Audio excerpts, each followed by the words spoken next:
Untuk membahas antisipasi penularan cacar monyet di Indonesia telah bergabung bersama kami melalui sambungan Zoom Kardiana Purnama Dewi, dokter spesialis kulit dan kelamin, dan juga staf pengajar di Fakultas Kedokteran Unika Atmajaya.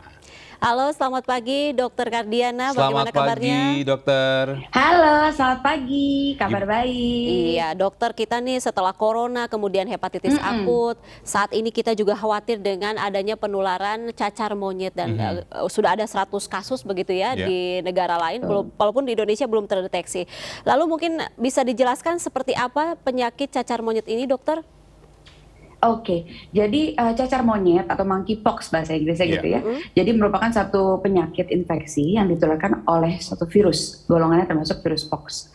Nah, virus ini memang dia menular melalui droplet.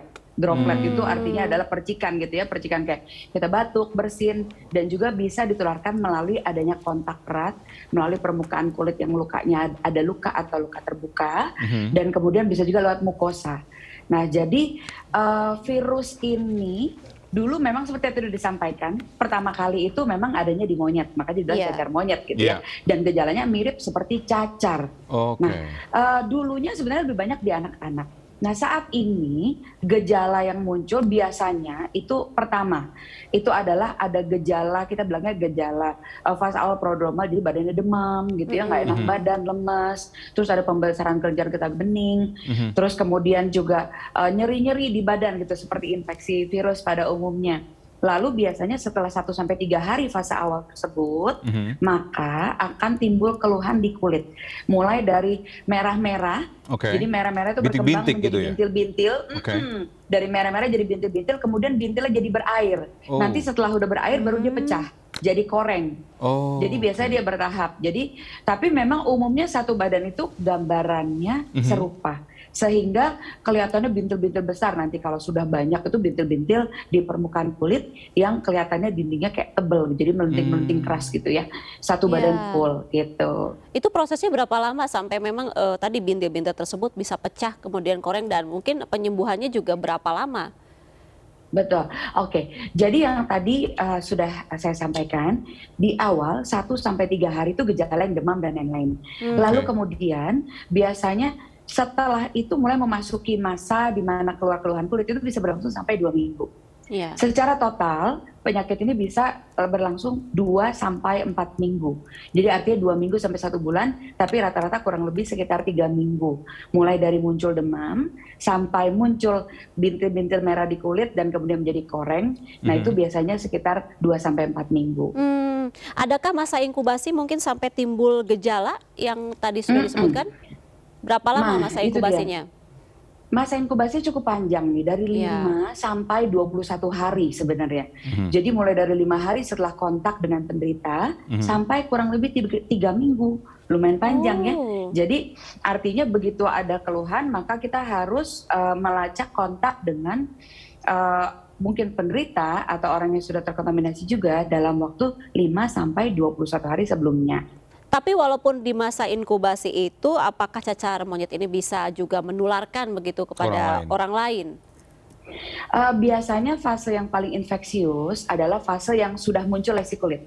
Nah, yang udah ada bintil-bintil. Jadi pada saat ini adalah fase yang paling infeksius karena selain lewat droplet juga ditularkan lewat kontak langsung. Makanya yang saat ini sedang ramai, lewat kontak langsung nih, dengan adanya kontak. Oleh karena itu, karena ada kontak langsung, sebenarnya close contact juga ada resiko penularan. Nah, namun kemudian dikaitkan ada kasus yang saat ini ramai berkaitan dengan orientasi seksual. Ya, gitu homoseksual ya. Itu benar nggak sih dok, untuk penyakit ini menular di kalangan kaum homoseksual, apa benarkah?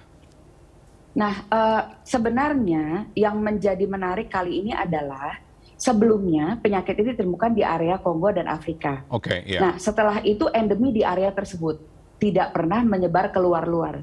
Yang sekarang terjadi yang membuat kebingungan adalah kok menyebar di area-area lain dan menyebarnya cukup cepat, cukup banyak, betul. Nah, ternyata pada kasus yang ditemukan saat ini itu memang kebanyakan adalah yang orientasinya male who have sex with male. Tetapi sebenarnya penyakit ini tidak secara spesifik termasuk dalam kelompok infeksi menular seksual. Oke. Karena kita ibaratkan kalau nular lewat droplet, kontak erat di kulit yang ada luka, maka pada saat ada hubungan seksual tentu ada kontak yang intim dan erat. Gitu. Iya. Tentu resiko penularan akan lebih besar dan lebih tinggi. Artinya memang penularannya untuk yang kontak erat saja dan durasinya lama begitu ya, dokter? Betul, jadi tidak semata-mata kita begitu ketemu langsung nyebar gitu ya. Untuk saat ini, sejauh ini seharusnya cacar monyet tidak demikian. Nah, mengapa kemarin kok ditemukan kasus kok bisa pada kasus yang MSM, male who have sex with male, itu setelah ditrace kembali, ternyata memang kalau dikaitkan ada satu pertemuan acara, jadi acara internasional yang mengumpulkan orang-orang dari beberapa negara, kebetulan adalah itu ya seperti kayak gay festival, sorry itu saya. Nah, jadi dalam event tersebut diduga terjadilah penularan sehingga saat ini penderita yang ditemukan sebagian besar adalah yang male who have sex with male. Tetapi tentunya kasus ini seharusnya tidak terkait dengan orientasi seksual tertentu. Ya dok, untuk monkeypox sendiri seberapa membahayakan ya penyakit ini? Apakah ada dampak yang lebih serius mungkin terkait monkeypox ini? Kalau dari data, sebenarnya kalau dari anak-anak ya gitu ya, di Afrika itu 1 dari 10 angka kematiannya. Tapi secara nature seharusnya penyakitnya gejala tidak berat. Ya, gejalanya tidak berat dan tidak membahayakan sampai mengancam jiwa, tetapi memang sangat menular. Jadi harus diwaspadai gitu. Jadi jangan sampai kita berkontak gitu ya. Tapi sudah ada obatnya nggak sih dok untuk ini mencegah monkeypox ini? Kalau infeksi virus secara umum kan tidak ada obat secara spesifik. Namun biasanya kalau secara teori adanya vaksinasi cacar air gitu ya yang kita bilang varicella itu membantu untuk kasus monkeypox, itu vaksinasi. Tapi ketika sudah terinfeksi maka nanti diobatinya sesuai dengan keluhan yang ada pada saat itu. Oke, nah ini juga kan memang masih belum masuk ke Indonesia, begitu ada beberapa negara memang yang sudah melaporkan kasus. Lalu bagaimana menurut dokter begitu pencegahan yang harus dilakukan oleh Indonesia sendiri, karena memang disebutkan juga traveler ini lebih rentan tertular monkeypox. Tentu saat ini dikaitkan dengan traveler karena yang tadinya hanya di area Afrika, tiba-tiba keluar dan karena ada satu pertemuan internasional, orang dari berbagai negara bertemu, ada close contact, nah terjadilah penularan di situ dan bisa kemana-mana. Sekarang kan tentu sulit untuk men-trace orangnya berasal dari negara mana saja gitu ya. Jadi oleh karena itu at the moment traveler dikatakan beresiko karena asalnya penyakitnya dari negara lain. Nah, tetapi kalau kita melihat secara umum, karena infeksi virus tentu satu, hygiene atau hand hygiene, protokol kesehatan kebersihan kita sudah lakukan sebelumnya, mohon untuk tetap diteruskan. Jadi cuci tangan paling penting ya, cuci tangan yang baik gitu ya dengan hand hygiene. Kemudian kita juga jangan lupa untuk memperhatikan higienitas secara umum, artinya hindari menggunakan barang-barang yang beresiko terkontaminasi. Tapi saat ini kan kita nggak tahu yang terkontaminasi yang mana ya. Jadi selalu usahakan menggunakan barang-barang yang bersih dan tentunya kita hindari kontak ya seminimal mungkin dengan saat ini orang-orang yang berasal dari luar dari Afrika, negara kita dan kemudian dan area Eropa juga karena sudah terkena Afrika dan Eropa. Lalu kemudian ya kita meningkatkan daya tahan tubuh kita sendiri ya dan pastikan saat kita juga berkontak dengan binatang gitu ya, karena awalnya juga dari monkey, ya kita pastikan kita tidak ada kontak erat.